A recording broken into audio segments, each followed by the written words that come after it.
I want to look at another issue that really hits the pockets of everyone. I haven't had a speeding fine for a while, but that's more by good luck than good management, given that we've had this spate of changes in speed limits all around the country. Is it 80? Is it 70? Is it 50? Is it 100? And the new government says it's going to even all that out. It's going to get rid of some of these silly speed restrictions. But often, let's be honest, I feel, and when I drive up or down Nowronga Gorge, which is 80 k's, I often feel, and they are those are the most efficient speed cameras in the country. I often feel this is just a money grab.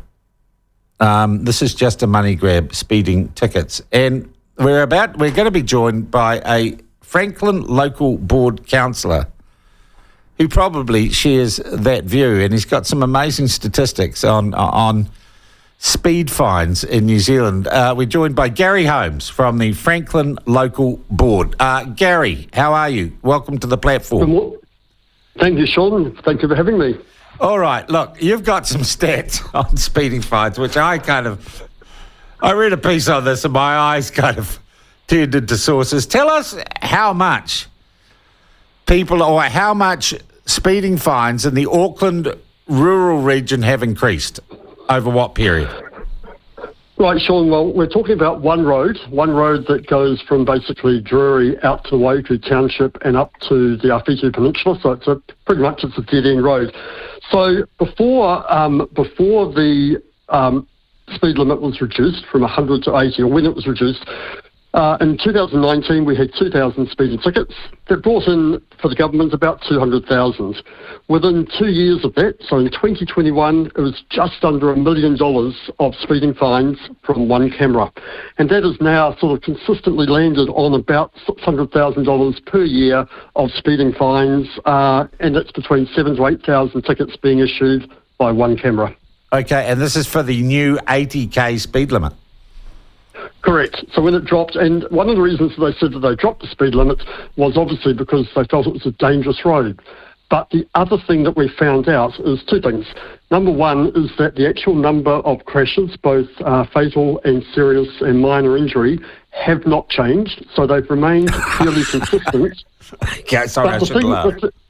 That's all right. But the thing that really got me annoyed was under the 121 listed factors that contributed to fatal and injury motor vehicle crashes in that 5-year period, only 12 of 121 were for inappropriate speed. So the majority of them were actually for alcohol or drugs, incorrect lanes or positions, poor observation and poor handling.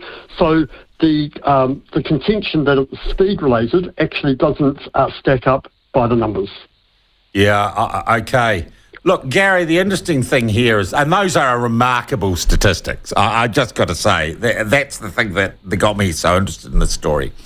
Because it's a dead-end road, those fines are being paid by, in the main, I would imagine, by people, your constituents, essentially, people in those communities. And it can't be, I mean, how many people live up and down that road? Oh, look, you've got about 7,000 people that live up and down that road, up in the Awhitu Peninsula and Waiuku. So the bulk of those tickets will certainly be paid by locals.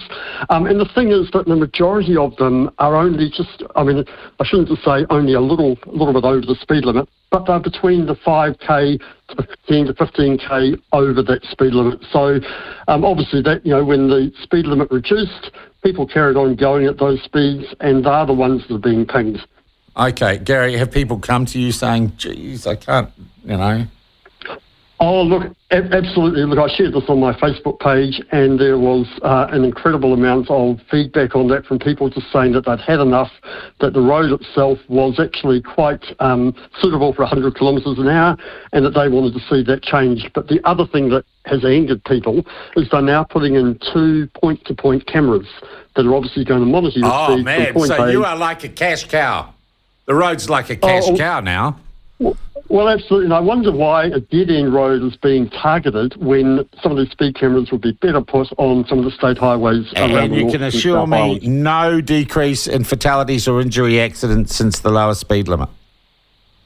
Well, no, correct, because in those 5 years we've had 2 fatals, 11 serious injury and 45 minor injuries, and they are consistent through the years. So there's been no noticeable drop.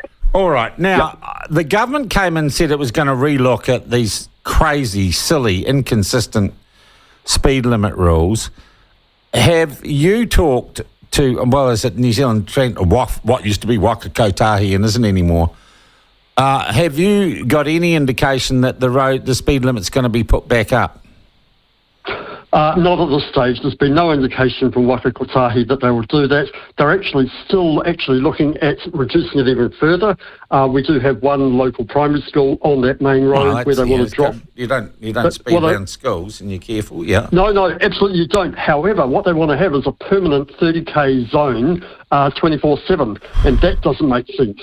So yes, it's absolutely imperative that we go slowly during those school pick-up and drop-off hours, but not 24/7.